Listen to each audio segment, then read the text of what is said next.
My parents funded my brother's car, then asked me to pay their bills. I was checking my bank account after getting paid when my mom called asking if I could help with their mortgage this month. The timing felt weird because just 3 weeks earlier, I'd seen my younger brother posting Instagram stories from the dealership where he picked up his brand new sedan. The car wasn't cheap either. I'd done some research online and found the exact model he got was running about $35,000. When I asked my mom about how he managed to afford it, she got defensive and said they'd helped him out a little bit with the down payment. A little bit turned out to be $15,000 plus. They co-signed the loan for the remaining $20,000. My brother had been working part-time at a local electronics store for barely 8 months and was still living at home rent-free. Meanwhile, I'd been grinding away at my job for 3 years, paying my own rent, covering my own car payments, and building up my savings account slowly but steadily. The contrast was impossible to ignore, and it stung more than I wanted to admit. My mom kept emphasizing how my brother needed reliable transportation to get to work, and how they were just trying to help him get established in life. She made it sound like they were doing him this huge favor that any loving parent would do. But then in the same breath, she was asking me to chip in $500 to help cover their monthly expenses. The math didn't add up, and the whole situation felt completely backwards to me. I started doing some digging through old text messages and found conversations where my parents had mentioned being tight on money going back several months. They'd talked about cutting back on eating out and canceling their streaming subscriptions to save money. Yet somehow they'd found 15 grand lying around to help my brother buy a car. When I brought this up to my mom, she said they'd taken it from their emergency fund and now they were feeling the pinch.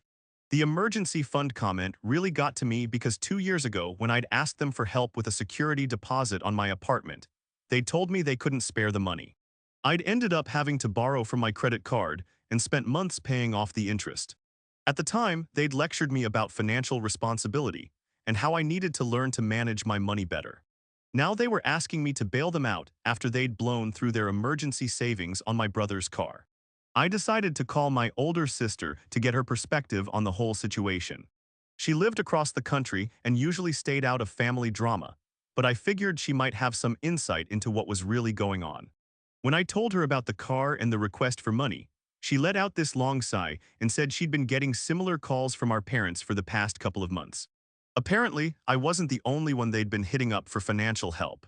My sister revealed that she'd already sent them money twice, once in February for what they said was an unexpected car repair, and again in March to help with some medical bills. She'd started getting suspicious when our dad had mentioned during a video call that they'd been able to afford a weekend trip to visit our aunt upstate. If they were really struggling financially, a weekend getaway seemed like an odd priority. She'd been planning to ask them about it but hadn't found the right moment. We decided to compare notes and started going through our respective conversations with our parents over the past few months. The pattern that emerged was pretty clear. They'd been systematically asking each of us for money while simultaneously funding my brother's lifestyle. My sister had noticed that every time she video called home, my brother seemed to have new clothes, new gadgets, or was talking about going out with friends to expensive restaurants. For someone who was supposedly just getting by on a part-time retail job, he seemed to be living pretty well. The more we talked, the more frustrated we both became. My sister had been sending money thinking our parents were genuinely struggling, not realizing they were essentially using it to subsidize my brother's expenses. I felt like an idiot for not seeing the pattern sooner. We were both working hard, living within our means, and being responsible adults, while my brother was getting a free ride funded by our parents and indirectly by us. I started paying closer attention to my brother's social media posts, and the picture became even clearer. He was posting photos from concerts, expensive dinners, shopping trips, and weekend getaways with friends. For someone who supposedly needed help affording basic transportation, he sure seemed to have plenty of disposable income for entertainment. The final straw came when he posted a picture of himself at some upscale steakhouse, with the caption about treating himself after a long week of work. My sister and I agreed that we needed to have a serious conversation with our parents about what was really going on. We set up a video call for the following weekend and decided to be direct about our concerns. When we brought up the discrepancy between their requests for money and their ability to help our brother, they got immediately defensive. Our mom started crying and saying we were being unfair and that they were just trying to help all their children equally. The conversation got heated pretty quickly. Our dad jumped in and said they'd worked hard their whole lives and deserved to be able to help their kids however they saw fit. He accused us of being jealous and petty for questioning their financial decisions. When I pointed out that they'd never offered me anywhere near the same level of support, he said that was because I'd always been more independent and responsible. The circular logic was maddening. My sister finally lost her patience and told them she wouldn't be sending any more money until they got their finances straightened out.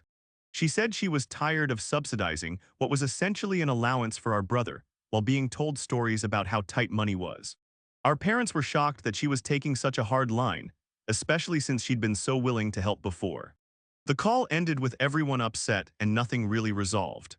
Over the next few days, I kept getting texts from my mom trying to explain their position and asking me to reconsider helping with their bills. She kept emphasizing how much they'd sacrificed for all of us over the years and how they deserved our support now. But every argument she made just reinforced my feeling that they were manipulating the situation. If they could afford to give my brother $15,000 for a car, they could figure out their own monthly expenses without asking me for money. I decided to take a different approach and offered to help them create a budget and look at their actual financial situation.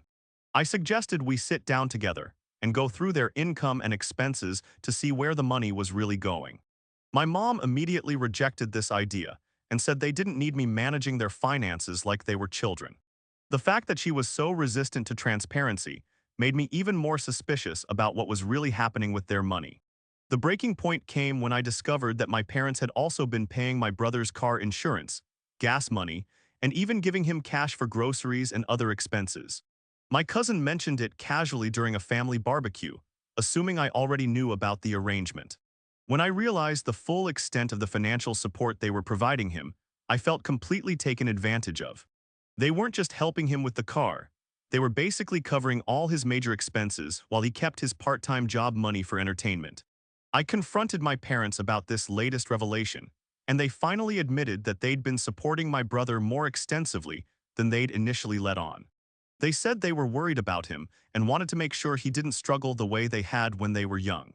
When I asked why I hadn't received similar support, they said I'd never needed it because I was more capable of handling things on my own. The favoritism was so blatant it was almost comical. At that point, I realized I had to make a decision about how to handle the situation going forward.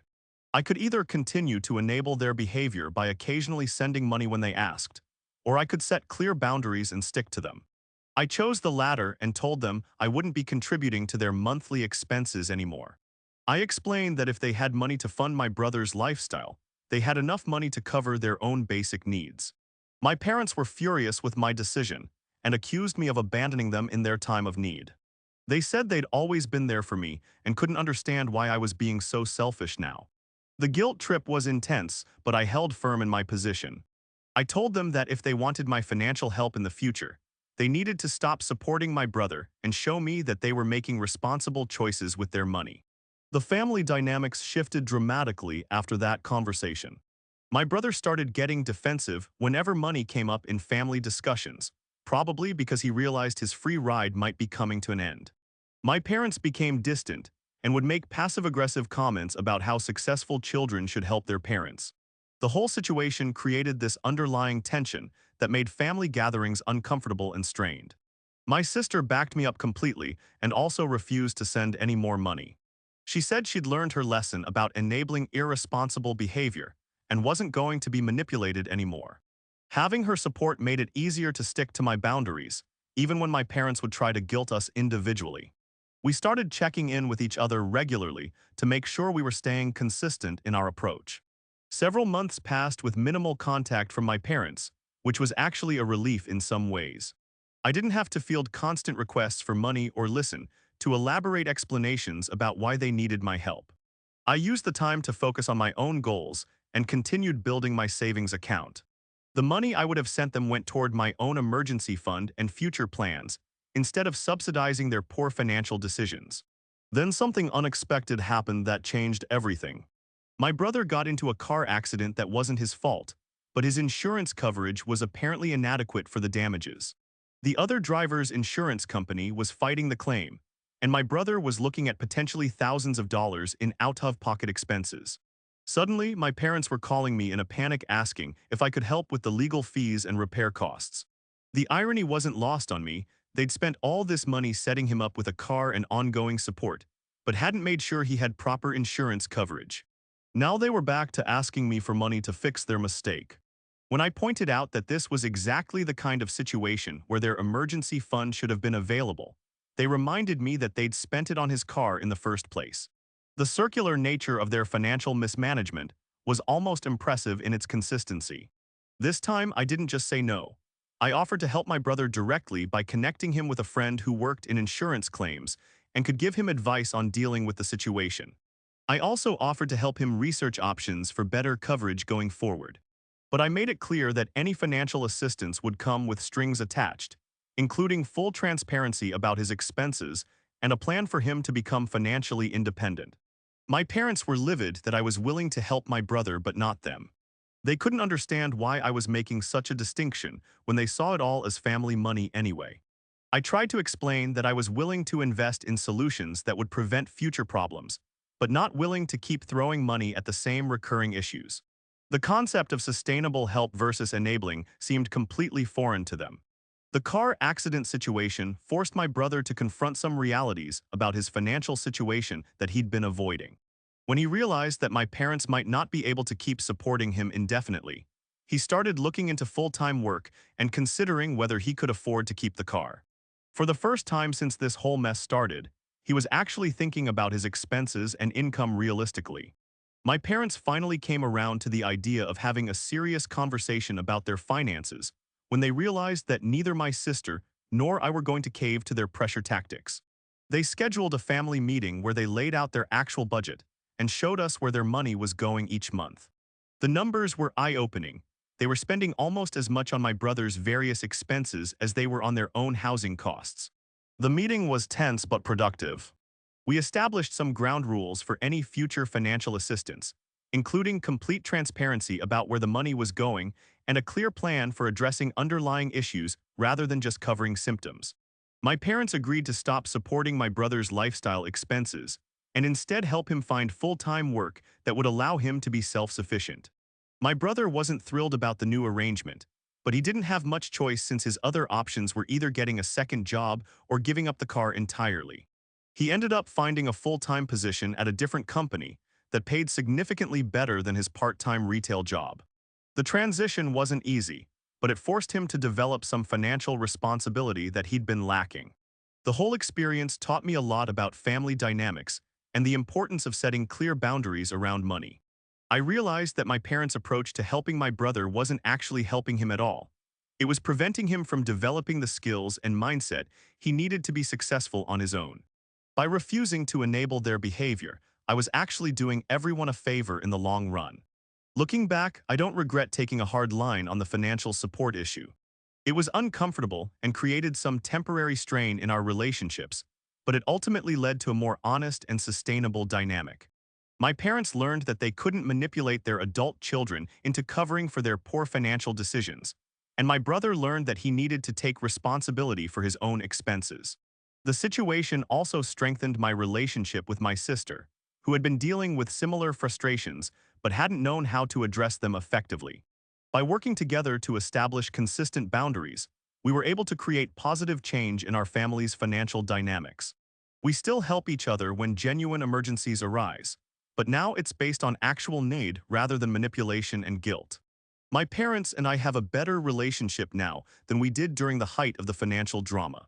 Once they stopped seeing me as a potential source of funding for their questionable decisions, we were able to focus on other aspects of our relationship. We can have conversations about money without the underlying tension of unspoken expectations and resentment. The whole experience reinforced my belief that financial boundaries are just as important as any other type of boundary in relationships. Money has a way of revealing people's true priorities and values, and it's important to pay attention to those revelations. I'm glad I chose to prioritize my own financial security and long-term goals, rather than getting caught up in a cycle of enabling behavior that wasn't helping anyone involved.